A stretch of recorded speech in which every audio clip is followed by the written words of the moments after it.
আসসালামু আলাইকুম প্রিয় টাঙ্গাইলবাসী। আর কতদিন পরের অধীনে থাকবো? ময়মনসিংহের অধীনে, ঢাকার অধীনে? বাদ দেন, এবার এবার নিজের অধীনে করেন। এবার ঢাকা বিবেক থেকে বেরিয়ে যাওয়ার সময় এসেছে। এবার টাঙ্গাইলকে এই বিবেক ঘোষণা করতে বলেন। আর নয় ময়মনসিংহ, আর নয় ঢাকা। আমরা টাঙ্গাইলে বিবেক চাই।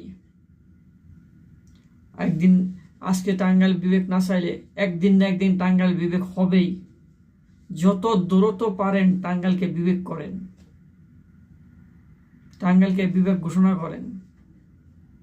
আমরা আর চাই না পরের অধীনে থাকতে, চাই না ময়মনসিংহের অধীনে থাকতে, চাই না ঢাকার অধীনে থাকতে। আমরা চাই টাঙ্গাইলে বিবেক হোক।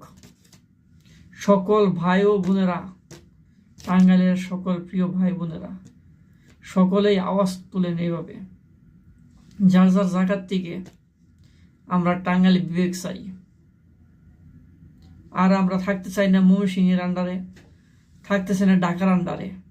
টাঙ্গাইলকে আমরা বিবেক ঘোষণা করতে চাই। ডক্টর ইউনূস স্যারকে বলে দেন, টাঙ্গাইলকে আমরা বিবেক চাই। যদি এখন না চান, 2-5 বছর পরে আবারও দেখবেন এরকম কাহিনী হবে। বলবে টাঙ্গাইল, ঢাকা থেকে টাঙ্গাইল ময়মনসিংহ যাও, ময়মনসিংহ থেকে বলবে ঢাকা যাও। এরকম চলতেই থাকবে। এখনই সময় আছে, উপযুক্ত সময়। ঢাকাকে বলে দেন, টাঙ্গাইলকেই আমরা বিবেক চাই।